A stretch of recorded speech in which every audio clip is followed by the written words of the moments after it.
প্রিয় দর্শক, বাংলাদেশ ওয়েদার আপডেটে সকলকে স্বাগত জানাই। আজ 1 জানুয়ারি 2025। এই মুহূর্তের পাওয়া গুরুত্বপূর্ণ যা খবর রয়েছে যে ঘন কুয়াশার কারণে বিমান চলাচল থেকে শুরু করে সড়ক যোগাযোগ এবং নদী পরিবহন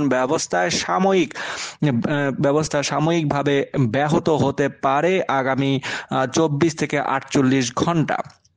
বিস্তারিত জানাবো কোথায় কিরকম সমস্যা হতে পারে এবং কি ধরনের সমস্যা আগামী কয়েকদিন থাকতে পারে, কতদিন সেই সমস্যা থাকতে পারে, তাই শেষ পর্যন্ত দেখতে থাকুন।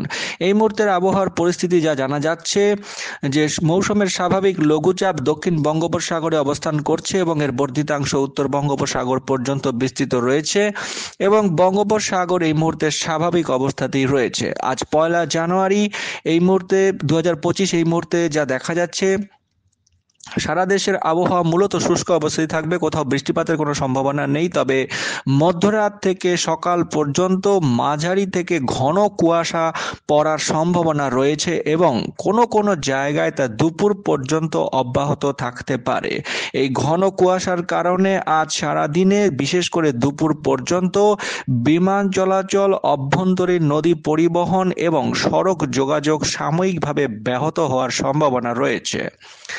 দেশের উত্তরাঞ্চলে রাতের তাপমাত্রা কিছুটা বৃদ্ধি পাওয়ার সম্ভাবনা থাকছে, তবে দেশের অন্যান্য জায়গায় তা অনেকটা হ্রাস পেতে পারে। সারা দেশে দিনের তাপমাত্রা প্রায় অপরিবর্তিত অবস্থাতেই থাকবে এবং ঘন কুয়াশার কারণে কনকনে শীত কিন্তু আজ সারা দিনে থাকতে পারে। 2 তারিখে যা দেখা যাচ্ছে, 2 জানুয়ারি একই রকম পরিস্থিতি থাকবে। মধ্যরাত থেকে সকাল এবং কোনো কোনো জায়গায় দুপুর পর্যন্ত আগামীকাল 2 জানুয়ারিতেও কুয়াশা বা ঘন কুয়াশা কিন্তু অব্যাহত থাকবে এবং এই ঘন কুয়াশার কারণে বিমান চলাচল, অভ্যন্তরীণ নদী পরিবহন এবং সড়ক যোগাযোগ সাময়িকভাবে ব্যাহত হওয়ার সম্ভাবনা রয়েছে। ঘন কুয়াশার কারণে কনকনে ঠান্ডা আগামীকাল 2 তারিখেও থাকবে এবং দিনের তাপমাত্রা অপরিবর্তিত থাকলেও রাতের তাপমাত্রা অনেকটা হ্রাস পাওয়ার সম্ভাবনা রয়েছে আগামীকাল থেকে। 3 জানুয়ারি 3 তারিখ থেকে যা দেখা যাচ্ছে, এই পরিস্থিতি আরও কিছুটা খারাপ হতে পারে। ঘন কুয়াশা আরও বেশি হতে পারে 3 তারিখ থেকে এবং বিমান চলাচল থেকে শুরু করে সড়ক যোগাযোগ সাময়িকভাবে ব্যাহত হবে। দৃশ্যমানতা অনেকটাই কমবে বলে মনে হচ্ছে দুপুর পর্যন্ত। মধ্যরাত থেকে সকাল এবং সকাল থেকে দুপুর পর্যন্ত ঘন কুয়াশা পড়ার সম্ভাবনা রয়েছে দেশের বেশিরভাগ জায়গায়, বেশিরভাগ বিভাগে। উত্তরাঞ্চলের বিভাগগুলিতে কুয়াশা আরো বেশি পড়বে বলেই মনে হচ্ছে। আগামী 5 দিনের মধ্যে রাত এবং দিনের তাপমাত্রা একই রকম থাকবে, কোনো কোনো জায়গায় কিছুটা বৃদ্ধি পেতে পারে এবং কোনো কোনো জায়গায় হ্রাস পেতে পারে। সরাসরি ওয়েদার মডেল ম্যাপ থেকে দেখে নেব কুয়াশা কিরকম থাকবে। তো আগামী 24 ঘন্টায় যা দেখা যাচ্ছে, কুয়াশার পরিস্থিতি যা থাকতে পারে, কয়েকটি জায়গায় বিশেষ করে উত্তরাঞ্চলের কয়েকটি জায়গায় ঘন কুয়াশা পড়ার সম্ভাবনা রয়েছে আগামী 24 ঘন্টায়।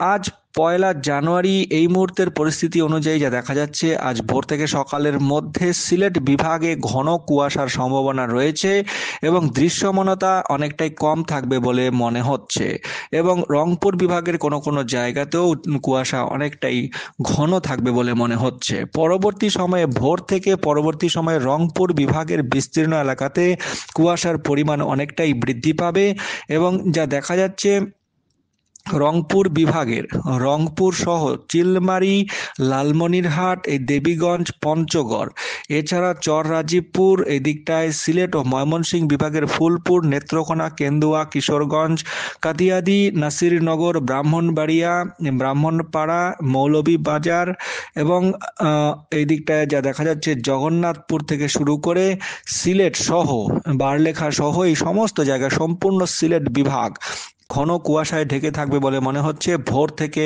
মোটামুটি ভোর 5টা থেকে 8টার মধ্যে, 8টার পর থেকে সিলেট বিভাগে কুয়াশা থাকবে, তবে অন্যান্য বিভাগে কুয়াশা অনেকটাই কমবে। দুপুরের দিক পর্যন্ত কুয়াশার পরিমাণ অনেকটাই কমবে।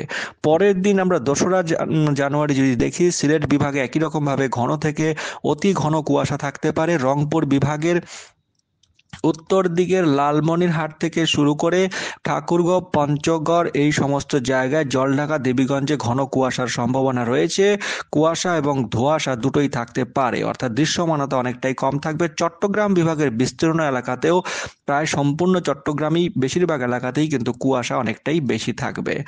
3 তারিখেও যদি দেখা যায়, 3 তারিখে একই রকম পরিস্থিতি। রংপুর, ময়মনসিংহ, সিলেট এবং এদিকে চট্টগ্রাম বিভাগের কুমিল্লা জেলা সহ প্রায় সম্পূর্ণ চট্টগ্রামে কুয়াশা অনেক বেশি ঘন কুয়াশা থাকার সম্ভাবনা রয়েছে।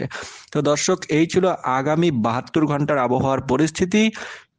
চ্যানেলের সঙ্গে থাকুন, চ্যানেলটিকে সাবস্ক্রাইব করে রেখে দিন প্রতিদিন নিয়মিত এরকম আপডেট পাওয়ার জন্য, এবং গুরুত্বপূর্ণ খবর সকলকে শেয়ার করে জানিয়ে দিন। অনেক ধন্যবাদ।